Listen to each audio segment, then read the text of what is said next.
Diachwit. Howdy folks, 'tis I, Gwillem of the Glistening River, and I once again welcome you to Gwillem's Grove. As I sit here in nature, making my first non-introductory video here, it's rather spontaneous, and I want to discuss a topic that applies to each and every one of us out there. What it's like to die and the meaning of life. Now, the meaning of life, my friends, is open to interpretation. Everyone has to find their own meaning. But as I conclude, I want to share a shamanic story about my ancestors and the meaning of my life. But before I get into that, what is it like to die? In our modern society, and especially in these times facing a global pandemic, people are terrified of death. And I'll tell you why. Because we've lost our connection to nature. See, many people forget that we're a part of nature. Nature is in us and we belong to it. As I mentioned in my introductory video, without nature, we cease to exist. But nature can heal the soul. And as we look to nature, when we think about death, I had an oak leaf here to show you the symbolism. It's a rather windy day. My oak leaf blew away. I don't feel like searching for another one, but here I have the holly leaf. And in the Celtic religions, in the ancient Celts, there was the belief, the never-ending battle between the holly king and the oak king. Springtime is now upon us, and that means that the oak will once again bloom and blossom. Right now, as I look down into my grove, I see many dead oak leaves. That'll soon change as the oak once again blooms, and it's the holly that'll turn brown and fade away. It's the never-ending cycle of nature. We like to say the trees die in the fall. They don't die. In our perceptions, we think they die, but they simply transform. Nature is in a never-ending state of transformation. The 4 seasons teach us that.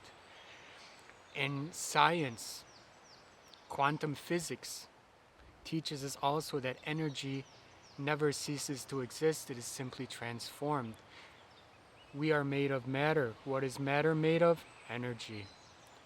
Therefore, friends, we do not perish. We simply transform. The ancients knew this. The Druids, the Aborigines, the Native Americans, the First Nations, Africans, all ancestral peoples realized this, but we have lost our connection to nature. We have become so obsessed with ego over eco, and it's because of this that we are being terrified of dying, when it is simply a state of transformation. Now, I want to give you an example from my personal life. I myself, there's a book in the Holy Bible, the Holy Christian Bible. I believe it's Psalms 88. And I love this verse simply because it starts off, "Since my youth, I've been afflicted and close to death." Folks, when I was a mere 3 months old, I was diagnosed with spinal meningitis as a baby. I had to fight to survive. The doctors told my mom, "Ma'am, you have to prepare for your son's eventual death." It's something you don't want to hear as a parent, but I fought. I obviously survived. I'm still here, but this closeness to death has always followed me throughout my life, and it has gave me an unhinged connection to the spirit world. This became even more apparent just over 10 years ago to the day when I was out and about in Munich, and I suffered a near-fatal accident, actually a fatal accident. I don't want to get into the whole story, but I had wound up cracking my skull, fracturing my skull. I had cerebral hemorrhaging. I was brought into the emergency room where I ultimately flatlined. My heart stopped, and they had to resuscitate me with EKG paddles, I believe they're called. Forgive me, I'm not a medical expert. but I was brought back to life, so to say. The spirit world sent me back, or I came back on my own choosing. Now, unfortunately, in my direct state of consciousness, because it was a cranial injury, I can't really recollect exactly what happened, but 2 years after that near fatal accident, I had this longing to know more, this longing, almost an obsession with death in the spirit world, because I had been there. And I was in a deep state of meditation when suddenly I was propelled through a tunnel. And just like when you hear stories about people dying in front of me, there was this bright light, and all of a sudden I was surrounded by entities of bright, shining white light. And they said to me, "Billy, Gwillem, you found your way back." And it was this feeling. I have never had such a feeling in my life. It was a feeling of familiarity, of absolute fearlessness and love. And they had reminded me, these entities, that there's nothing to fear. And as I awoke out of the meditation, it had dawned on me that was the same feeling I had that day when I flatlined. I had remembered what it's like to die. Friends, there's nothing to fear. As nature teaches us, it is simply a state of transformation. Another story, I got 2 more stories I want to share with you before I conclude here. Another story, my best friend, Florian was his name. We were really close. We had hung out a lot, discussed spirituality. He had also at one point in his life had a near-death experience. He had heart problems. And, at the time he was going through rough times, and he was by me. And we hung out, and he was really down. And, that evening he went home, and I sent him a message. I said, "Florian, keep your head up." I said, "You're a wonderful person. You're a wonderful human being. I thank you for your friendship. I thank you for being you. Stay strong, keep your head up." Well, folks, that evening he wound up passing away in the physical sense. I was heartbroken. I was devastated like you couldn't believe. First of all, that he was just gone. One of the best friends I've ever had in my life. Suddenly, he was only 33, I believe. But I was also heartbroken because I had sent him this wonderful message, and he never responded to it. And I thought, wow, God, I hope he's seen that. I had no way of knowing. And that evening, after finding out that he had passed on, I laid in my bed when suddenly I was awoken, but only in the spiritual sense. You see, I woke up and I was standing in the corner of my room, and I peered over to my bed, and there lay my body asleep. Yet my spirit was awake, standing in my room, looking at my body sleeping. But then I glanced over. Just to the right of my body, there sat my friend Florian on my bed, next to my sleeping body. And I said, "Flo, what are you doing here, buddy? Everyone told me today that you're gone, you're deceased. What are you doing here in my room? This can't be possible." He said, "Billy, just relax." He said, "You're out of your body. You can tell, you see yourself laying here. I just came to tell you that I got your message, and you gave me so much joy. I was so happy to read that message, and I want you to stop being sad. You, of all people, should know there's so much more, and where I am now is beautiful, and I'm free, and there's nothing to worry about. Let everyone else know. Tell our other friends there's nothing to worry about." And he said, "Billy, I gotta go on, but I'll be around. Hang in there, buddy." I woke up in my body, in my bed, and I thought, wow. Next day I went to work. I told the story to our mutual best friend Felix, and he said, "You know what, Billy? I was sitting there next to Flo when he read the message." You gotta forgive me, folks, emotional. And he said, and he was filled with joy. He was filled with elation. He said, "That Billy, hey, so nice of him that sent that message." There's a lesson there to be learned. You never know when someone's going to go, so never hesitate to let them know how much you love them and appreciate them. So friends, death is nothing to fear. And now to the meaning of life. As I've said, my closeness to what we perceive as death has given me the ability to connect to the other side. Sometimes voluntarily, sometimes involuntarily.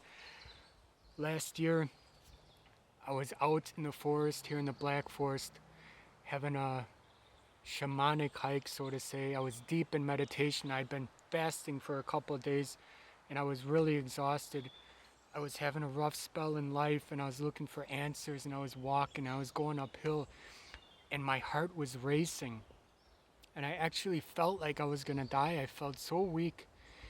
And I called upon my ancestors, and I said, I'm here looking for a sign.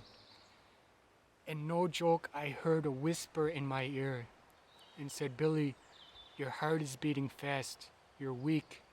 You need to realize that one day your body's just going to stop. You're going to dissipate. You're going to go away from your body. Your spirit's going to move on. But stop right here and look to your left. And it was the middle of the night, and I had stopped, and I looked to my left, and it was a dark forest. And the ancestors said to me, now put on your flashlight and glance into the forest. And what did I see? A birch tree. Now that you'd think, well, big deal. But folks, to the ancient Celts, the birch tree symbolized rebirth, new beginnings. And it wasn't just a normal birch tree like this friend here. It was a birch tree that had collapsed and laid on the ground. It had fallen from wind or whatever the case may be, but out of this fallen birch tree, a new birch tree had started to grow towards the heavens. And the ancestors made me realize that one day I will be that fallen birch tree. Just like my other ancestors were that have come before me, they also perished in the physical sense. They have fallen and stopped growing. But out of them has grown a new birch tree. And the ancestors made me realize that my beautiful, adorable little girl is that birch tree growing out of the old me. One day, when I lay down, just as my ancestors have, just as my grandparents have, out of us grows new life. Once again, a beautiful lesson from nature. A lot of symbolism there, folks. Before I conclude, I want to read you something which applies to death from this wonderful book that I just finished, Anamkara, Soul Friend, Book of Celtic Wisdom. And in this book, as I conclude, I wish to give you what is called a blessing for death, because friends, there's nothing to fear. So please allow me to read from this book. It is highly recommended. Let us pray together here amongst nature. I pray that you will have the blessing of being consoled and sure about your own death. May you know in your soul that there is no need to be afraid. When your time comes, may you be given every blessing and shelter that you need. May there be a beautiful welcome for you in the home that you are going to. You are not going somewhere strange. You are going back to the home that you never left, which I can verify.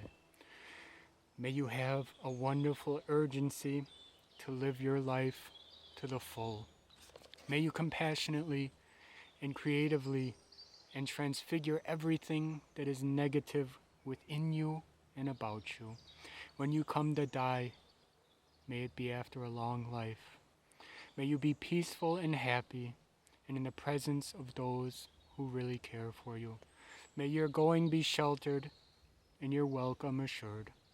May your soul smile in the embrace of your Anam Kara. Your soul friend. We are souls. We are energy. And one day, the shells that we call our bodies will perish. But just like in nature, it is simply a transformation. We will go to a new shell, or we will go into the light. It is nothing to worry about. And it's solely our disconnection to nature that has caused us this unnecessary fear. We need to realize that all is interconnected and nothing goes away forever. I can verify there's nothing to be afraid of. Blessings to you all, and thank you for listening.